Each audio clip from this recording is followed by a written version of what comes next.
우리가 오늘 읽은 이 말씀은 우리가 잘 아는 사도 바울의 회심장입니다. 사도 바울이 어떻게 하나님의 귀한 일꾼이 되었는가에 대한 내용이 기록이 되어 있습니다. 예배에 있어서 모든 순서마다 다 중요하지만 특별히 중요한 순서가 있다면 말씀을 증거하는 시간, 이 설교 시간이라고 말할 수 있습니다. 그런 의미에서 설교자는 설교할 때마다 많은 부담을 가지고 있습니다. 그렇다면 제일 좋은 설교는 어떤 설교가 제일 좋은 설교이겠습니까? 은혜를 끼치는 설교가 아마 좋은 설교일 것입니다. 감동을 주는 설교가 아마 좋은 설교일 것입니다. 그러나 은혜를 주고 감동을 주는 것도 중요한 것이지만은 그러나 제일 좋은 설교는 사람을 변화시키는 설교가 제일 좋은 설교라고 말할 수 있습니다. 제가 일주일을 지내면서 제일 많은 시간을 할애하는 시간이 있다면 설교 준비하는 시간입니다. 아마 일주일의 절반 정도는 설교를 생각하고 설교를 또 기록하면서 그렇게 지내지 않나 하는 생각이 들 정도입니다. 그런데 설교를 통해서 사람을 변화시킨다고 하는 것 참 쉬운 일은 아닌 것 같습니다. 어떤 은퇴 목사님은 이런 말을 했습니다. 나는 목회를 수십 년 동안 하면서 그렇게 많은 설교를 했지만 한 사람도 변화시키지 못하고 은퇴를 한 것 같아. 그런 말씀을 하셨는데 물론 겸손의 말씀일 것입니다. 그래도 그 목사님의 말씀을 듣고 한 사람이라도 변하지 않았겠습니까? 사실 설교자가 성도들, 사람을 변화시키는 것이 아니라 성령님께서 사람을 변화시키는 것이지요. 우리가 전도를 하는 것도 마찬가지입니다. 내가 복음을 전해서 그 사람을 인도하는 것 같지만 우리는 전할 뿐이고 그 사람을 주님 앞에 나오도록 하는 것은 성령께서 그의 마음을 주장하셔서 그것이 가능한 것이 아니겠습니까? 사람은 잘 바뀌지 않는다고 사람들은 그렇게 말을 합니다. 이 말은 좋은 방향으로 잘 바뀌지 않는다 하는 그런 의미일 것입니다. 사람들은 나쁜 방향으로는 바뀌기 쉬운데 좋은 쪽으로는 잘 바뀌지 않습니다. 그것이 아마 힘든가 봅니다. 그 이유가 무엇이겠습니까? 그것은 우리 속에 죄라고 하는 것, 그 죄의 본성이 우리 속에 자리 잡고 있기 때문에 우리는 원래 태어날 때부터 죄인입니다. 어떤 사람들은 사람이 태어날 때 선하게 태어나느냐 악하게 태어나느냐 그 질문 가지고 질문을 합니다. 성선설이냐 성악설이냐 그걸 가지고 질문을 합니다. 성경을 모르는 사람들입니다. 성경을 아는 사람들은 그런 질문할 필요가 없습니다. 우리 사람은 태어날 때부터 악하게 태어납니다. 성악설입니다. 아담 이래로 우리에게는 죄의 본능이 우리 속에 있기 때문에 태어날 때부터 누가 가르쳐주지 않아도 싸웁니다. 그리고 때를 씁니다. 누가 가르쳐주지 않습니다. 엄마가 아이들을 키울 때 착하게 잘 커야 된다. 예쁘게 자라야 된다. 예쁜 말 해야 된다. 그렇게 수없이 가르치지만 아이들을 보십시오. 그 말대로 살지 않습니다. 악합니다. 말하는 것이 악하게 말할 때가 있습니다. 그러고 보면 우리는 태어날 때부터 죄의 본성을 가지고 있기 때문에 우리 속에는 끊임없이 죄성이 나오는 것입니다. 미워하고 화내고 불평하고 흉보고 거짓말합니다. 교회 다닌다고 해서 죄성이 없어지는 것이 아닙니다. 교회 다니는 사람은 좀 더 다른 것이 있다면 훈련으로 우리의 마음을 하나님 앞에 온전한 모습으로 복종시키는 훈련만 가능할 뿐입니다. 열심히 찬송하다가 그 입으로 또한 남을 저주하기도 합니다. 그렇게 믿음 좋은 바울이라고 하는 사람도 이런 탄식을 하지 않았습니까? 오호라 나는 공고한 자로다. 누가 나를 죄와 사망의 몸에서 건져내랴. 내가 마음으로는 하나님의 법을 그러나 육신으로는 죄의 법을 따라가노라. 그러면서 하나님 앞에 내 자신의 죄성을 가지고 탄식했던 로마서 7장의 24절에 나오는 유명한 신앙의 고백이 아닙니까? 그러고 보면 우리는 어쩔 수 없는 죄인으로 이 세상을 살아갑니다. 우리가 얼마나 설교를 많이 들었습니까? 그리고 얼마나 저는 또 설교를 많이 했습니까? 지금까지 설교한 것만 해도 아마 수천 편의 설교를 저는 했을 것입니다. 그런데 저 자신을 볼 때도 설교자로서 그렇게 사느냐, 그렇게 살지 못할 때가 얼마나 많은지 모릅니다. 학생들이 곽선희 목사님이 설교학을 장신대에서 가르친 적이 있었습니다. 곽선희 목사님은 우리나라 아니 세계적으로도 유명한 이 설교자라고 말할 수 있습니다. 학생이 물었습니다. 목사님은 설교한 대로 사십니까? 그랬더니 곽선희 목사님이 대답하는 말이, 이 사람아, 설교하는 대로 살면은 설교할 거리가 뭐 있겠나? 그렇게 이야기를 했다 하는 이야기를 들었습니다. 그렇습니다. 설교자라고 해서 뭐 특별하지 않습니다. 설교할 수 있는 것만 설교한다면은 설교할 거리가 없다. 다시 말하면 나도 죄인이다. 그 말 아니겠습니까? 설교자는 내 자신이 죄인임에도 불구하고 하나님의 말씀을 증거해야 될 사명이 있기 때문에 그 사명대로 일할 뿐이지, 내가 온전하기 때문에 여러분 이렇게 사십시오, 이렇게 말하는 것은 결코 아니라는 것입니다. 저나 우리 모두는 다 하나님 앞에서 죄인으로 살아갑니다. 바울도 마찬가지였습니다. 마음으로는 하나님의 법을 따라서 살고 싶지만 그러나 내 발걸음은 육신의 죄를 따라서 살고 있으니 하나님 어찌하면 좋겠습니까? 하는 그의 탄식이 바로 우리의 탄식이 아니겠습니까? 우리가 수많은 설교를 듣고 수많은 설교를 하고 있습니다. 죄 짓는 것은 가르쳐 주지도 않았지만은 죄 짓는 것은 얼마나 잘하는지 모릅니다. 믿음으로 살고 바르게 살라고 그렇게 가르쳐도 잘 실천되지 않습니다. 어떤 목사님의 자녀가 이단에 빠졌습니다.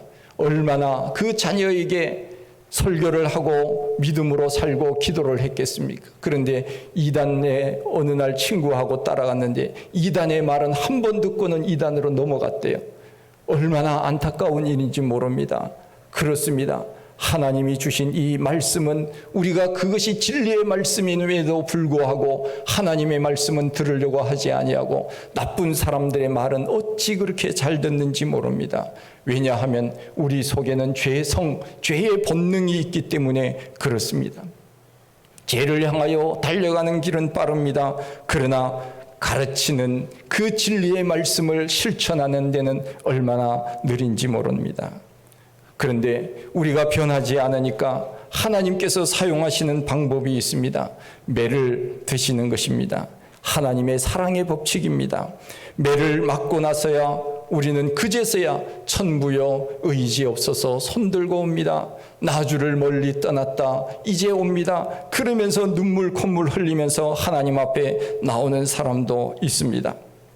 그때야 비로소 내가 잘못 살았구나. 하나님이 이렇게 나를 무너뜨리니 이제 내가 바로 살아야지. 얼마나 참 감사한 일입니까? 매를 맞고서라도 나오지 않는 사람도 있는데 매를 맞고 나오니 그것도 얼마나 감사한 일인지 모릅니다. 그러나 가장 좋은 방법은 우리가 하나님 앞에 매를 맞기 전에 하나님 앞에 나오는 것입니다. 하나님께서 우리에게 채찍을 들기 전에 하나님, 저는 늘 하나님 앞에 붙어 있겠습니다.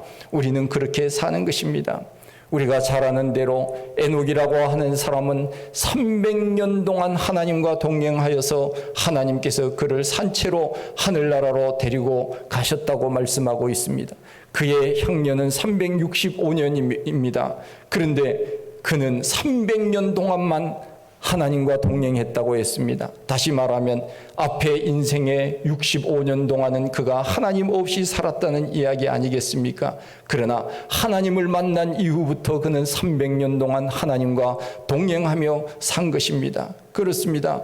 이제는 우리가 흔들려서는 안 됩니다. 하나님을 의지하고 믿음으로 살기로 작정했다면 이제는 우리가 주님 다시 오시는 그날까지, 내가 주님 앞에 서는 그날까지 흔들리지 않고 이제는 쭉 믿음으로 사는 것입니다. 할렐루야.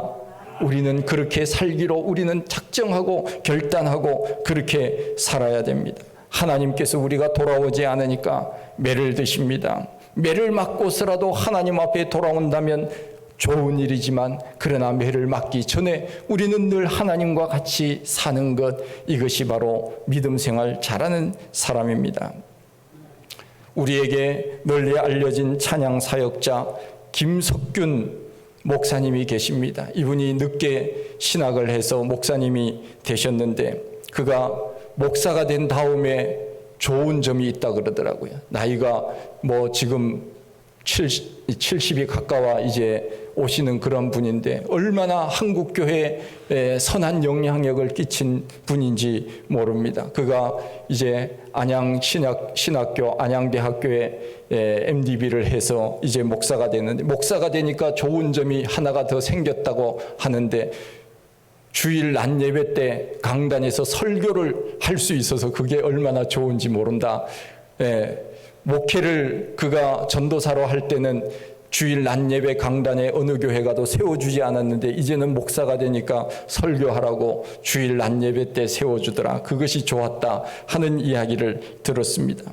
그가 지었던 복음 성가는 우리가 널리 부르는 그러한 찬양들이 얼마나 많은지 모릅니다. 내가 처음 주를 만났을 때, 여러분들 다 아시죠? 내가 처음 주를 만났을 때 외롭고도 쓸쓸한 모습. 집에 가서 끝까지 좀 해보십시오. 내가 처음 주를 만났을 때, 그 다음에 고린도전서 13장을 읽으면서 그는 이런 영감을 받았답니다. 사랑의 종소리 주께 두 손 모아 비오니 하는 이제 글을 적게 되었다 하는 이야기입니다. 왜 나만 겪는 고난이냐고 우리가 잘 아는 찬송입니다. 난 예수가 좋다오 주의 길을 가리라. 여호와는 너에게 복을 주시기를 원하며 천국에서 해같이 빛나리. 예수 믿으세요. 이 찬양 제목을 지금 이야기하는 거예요. 여러분들 다 들었던 그런 찬양들이고 불렀던 찬양입니다. 얼마나 은혜스러운 찬양인지 모릅니다. 이런 찬양의 곡들이 그냥 지어진 것이 아니고 어떤 개인의 삶의 고난 가운데서 그 곡들이 하나둘 쓰여졌다고 하는 것입니다.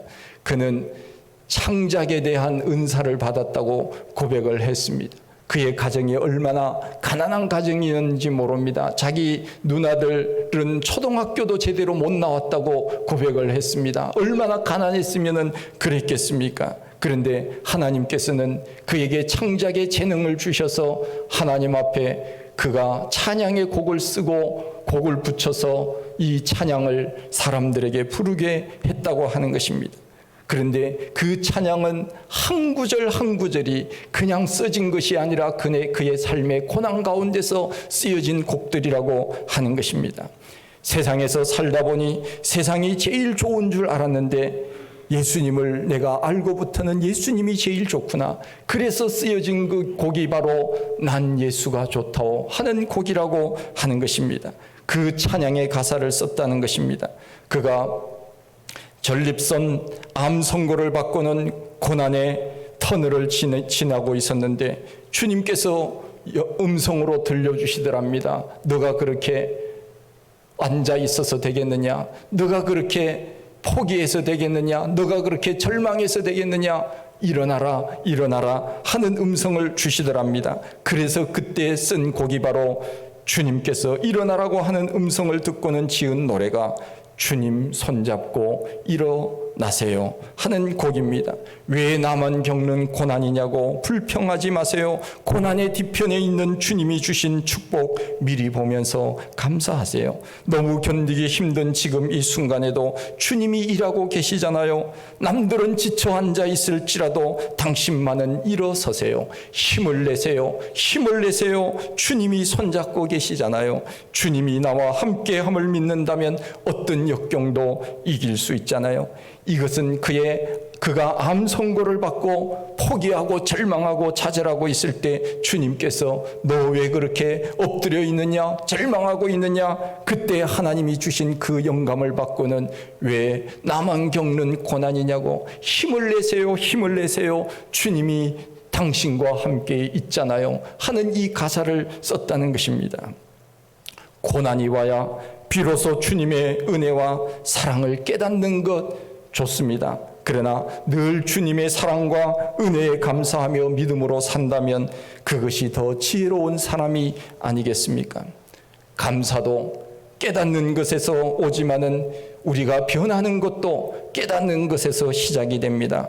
깨닫지 않으면은 우리에게는 변화가 없습니다. 건강에 큰 문제가 생기니 그때 깨닫고 운동을 하기 시작하는 것입니다. 그때부터 술, 담배를 끊었다는 것입니다. 일찍 자기 몸을 관리했더라면 더 좋았지 않겠습니까? 그런데 그때라도 깨닫고 운동을 하기 시작하고 그때라도 주님 앞에 나오니 그것이 은혜가 아니고 감사가 아니고 축복이 아니겠느냐 하는 것입니다. 우리나라가 지금 홍수로 많은 피해를 입었습니다. 개선한다고 말은 합니다. 더 이상 이런 비극이 일어나지 않기를 원한다고 사람들은 말하고 개선한다고 그렇게 이야기를 했지만은 그러나 잘 되지 않습니다. 사후에 약방문입니다. 안전불감증입니다. 지하차도로 들어가는 차를 일찍 누군가 한 사람이라도 차를 들어가는 입구에서 막기만 했어도 그와 같은 일은 일어나지 않았을 것입니다. 실종자를 수색하던 해병대 군인이 목숨을 잃었습니다. 그것도 10년 만에 낳은 자식이고 그것도 시험관 아기로 낳았다고 합니다. 시험관 아기로 낳았으면 그 아들은 어떤 아들인지 짐작이 갑니다. 그런데 그 급한 물살이 있는 곳에 구명조끼도 입히지 아니하고 허리 위까지 오는 깊은 물살을 헤치며 수색하도록 만든 것은 상식이 없는 사람들의 행동입니다. 군인도 사람 아닙니까? 어떤 사람이 그러더라고요. 군인은 결혼 대상자 제2위라고 얘기를 하더라고요. 1위는 누구예요? 1위는 민간인, 2위는 군인. 군인을 웃지도 않으시네. 군인은 사람들이 소모품으로 그렇게 생각하는 인식이 잘못되었다고 하는 것입니다. 군인도 사람입니다. 아무리 귀신 잡는 해병대라고 해도 물을 어떻게 이길 수 있겠습니까? 실종이 되니까 그제야 헬기를 5대 띄워서 수색을 합니다. 헬기 띄우면 그 헬기 띄우는 비용이면 구명조끼를 입혔다면 비용이 더 절감되지 않았겠습니까? 우리 교회 인테리어를 할 때 교회 카페와 꿈나무실에다가 이 방범창을 만들었습니다. 미관상 좋지 않기 때문에 이 방범창은 안 만들어도 된다고 사람들이 인테리어 하는 사람들이 이야기를 했습니다. 이거 만들어 놓으면은 이거 미관상 좋지 않고 시야도 확보가 되지 않고, 그런데 보니까 창이 커요. 그래서 혹시나 아이들이 장난을 치다가 보면은 그 위험한 일이 생길 것 같아서 미관상 안 좋지만은 제가 방범창을 만들어라고 꿈나무실 카페, 그래서 그것을 만들어서 미관상 좋지는 않지만은 안전을 확보하게 됐습니다. 우리가 알지만은 문제가 생기고 나서 처리하는 비용보다 예방하는 비용이 훨씬 적게 든답니다. 미국 사람들은 예방하는 데 돈을 엄청 쏟아붓습니다. 일이 벌어지고 난 다음에 하는 것보다 훨씬 적기 때문에 그렇습니다. 우리나라에서 도로 공사를 하거나 맨홀 공사를 하는 것을 보면 제가 차를 타고 가면서 늘 안타까운 그런 마음이 들 때가 있습니다. 맨홀 공사를 한다면 저 멀리서부터 차량을 통제하고 안전장치를 해놓아야 하는데, 그런데 여러분들 유심히 보십시오. 맨홀 공사 그 안에서 무슨 공사를 하든지 전기 공사를 하든지 보면은 그 앞에만 다가가서 그 차단봉을 세워놓고 일을 합니다.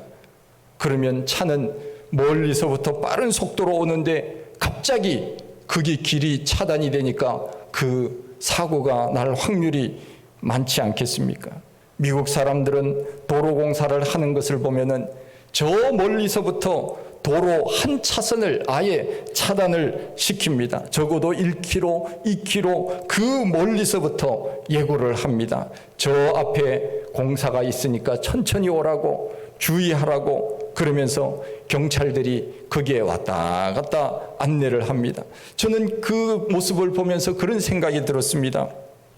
이 나라의 경찰들은 이렇게 할 일이 없나? 미국에서 이 경찰들은요, 제가 놀란 것이, 경찰을 보면서 놀란 것이 세 가지가 있습니다. 문제가 생기면 경찰들이 너무 빨리 온다. 첫 번째. 두 번째, 경찰차의 사이렌 소리가 너무 크다.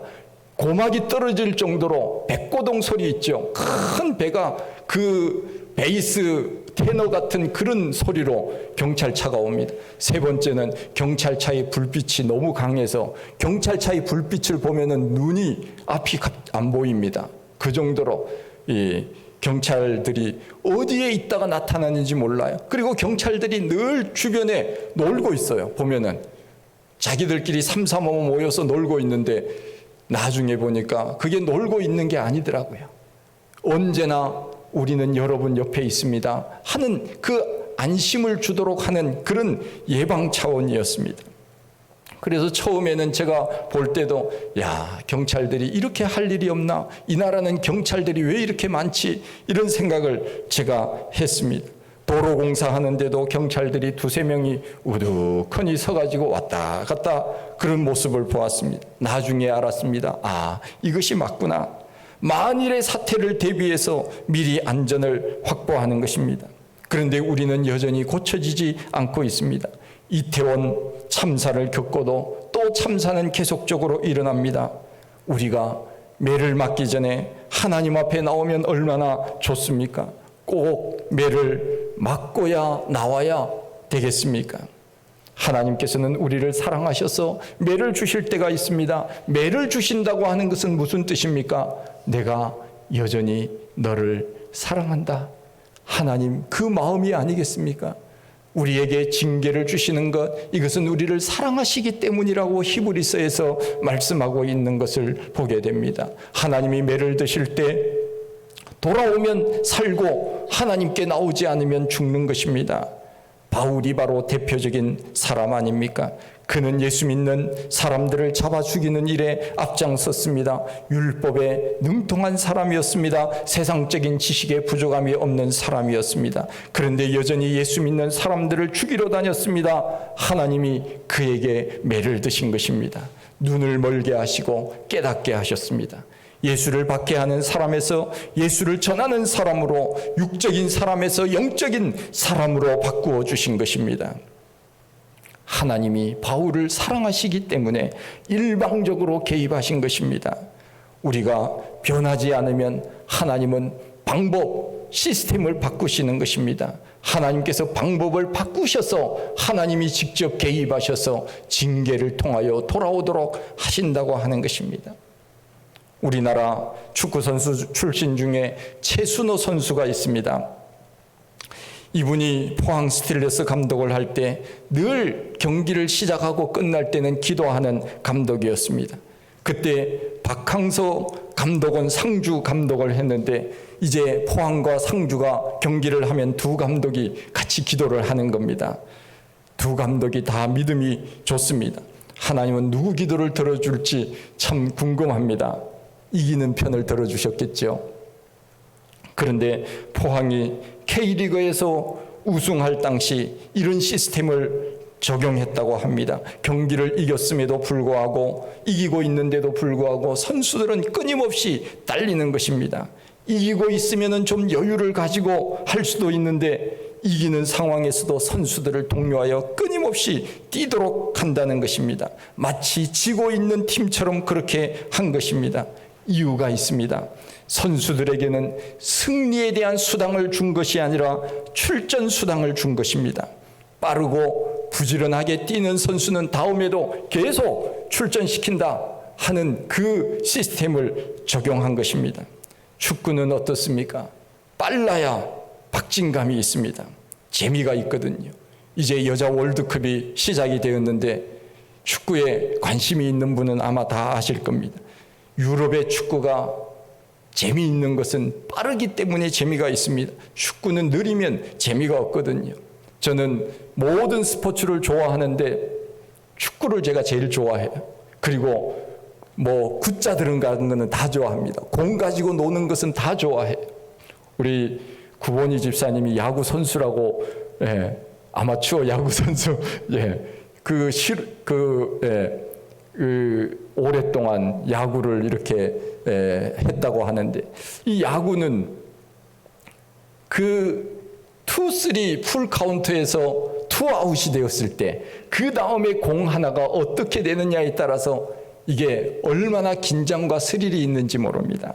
그래서 이 스포츠라고 하는 것은 마치 인생과 같아 하는 생각을 제가 늘 합니다. 운동 경기는 이기고 있음에도 열심히 할 때 관중들이 환호하는 것입니다. 그래서 포항에서는 승패와 관계없이 열심히 뛰는 선수에게 보너스를 지급하는 그 제도를 도입했더니 선수들이 열심히 뛰었고 우승할 수 있었다 하는 이야기를 그 감독이 하는 것을 들었습니다. 하나님은 우리가 믿음으로 살지 아니하고 변화되기를 싫어하면 하나님은 방법을 바꾸시는 것입니다. 하나님이 개입하시는 것입니다. 너가 하나님의 뜻대로 살지 않는구나. 내가 너를 얼마나 기다렸는데, 하나님 앞에 믿음으로 서기를 내가 얼마나 기다리고 원했는데 너희는 여전히 세상 길로만 가고 있구나. 하나님께서 간섭하기 시작하시는 것입니다. 하나님께서 문제를 그에게 주시는 것입니다. 마치 감독의 뜻대로 하지 않으면 경기에 못 뛰게 하듯이 문제를 주셔서 우리가 계획하는 일들을 하나님은 다 막아버리시는 것입니다. 온전히 하나님 앞에 서도록, 온전히 하나님 앞에 믿음으로 살도록 하나님은 강권적으로 역사하시는 것입니다.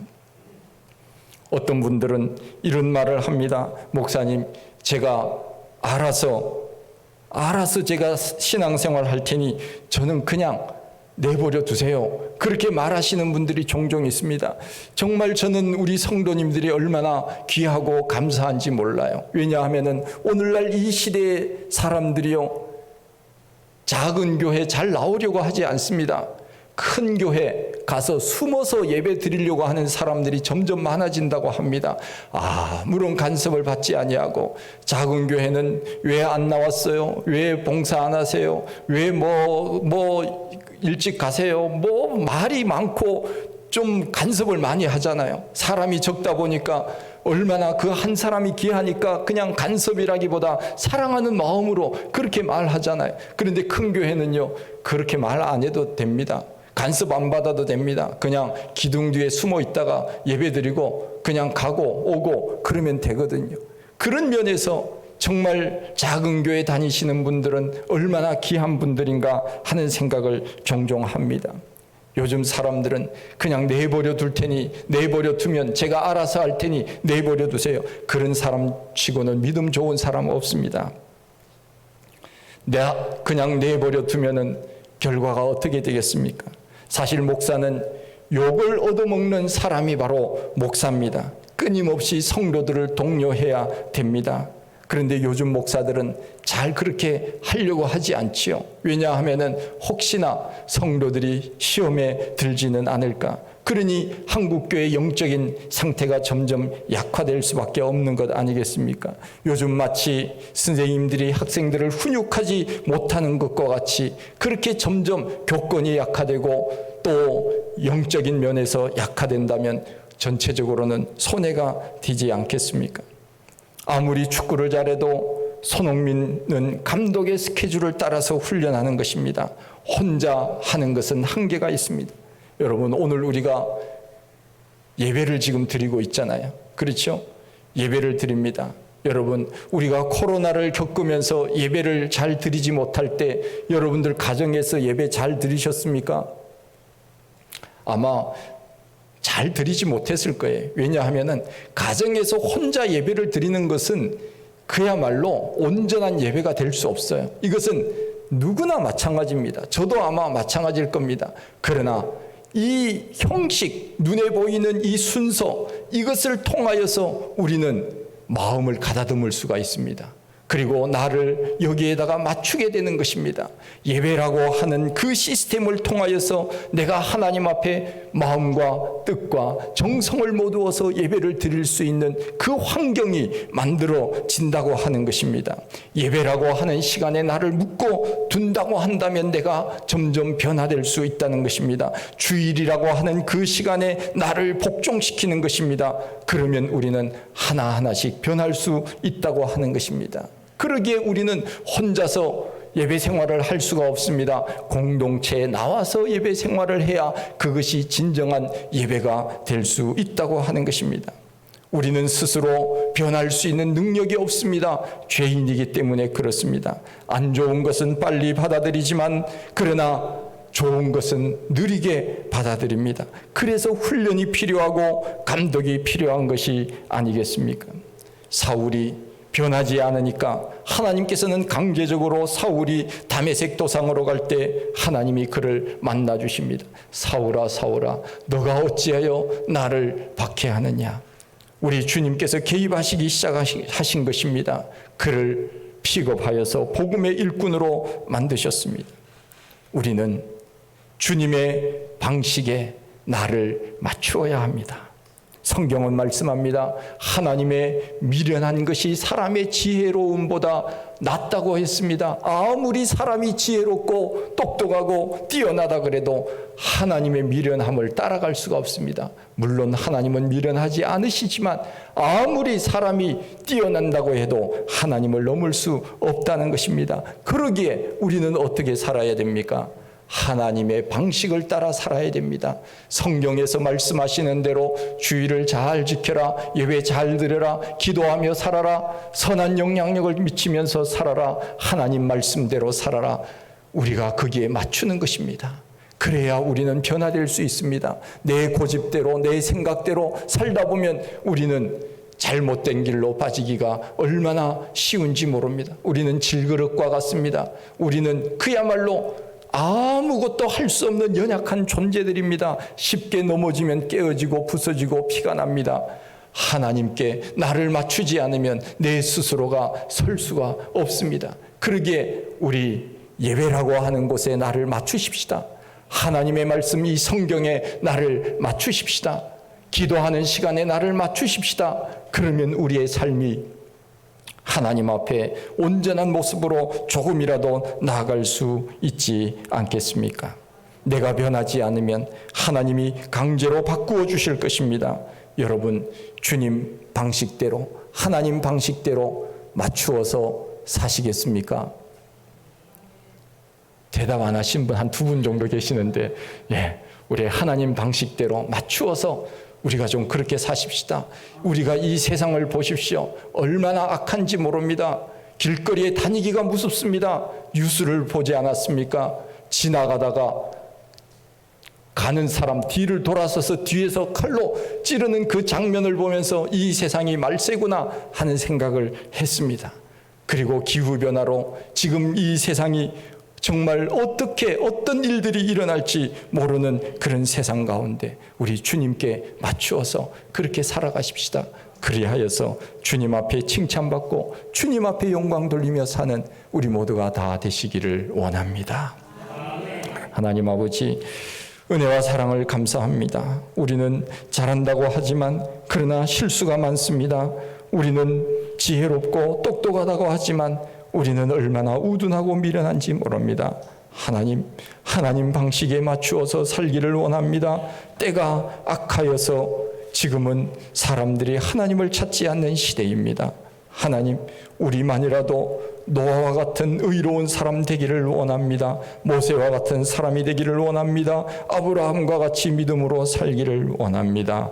하나님 도와 주시옵소서. 예수님 이름으로 기도하옵나이다. 아멘.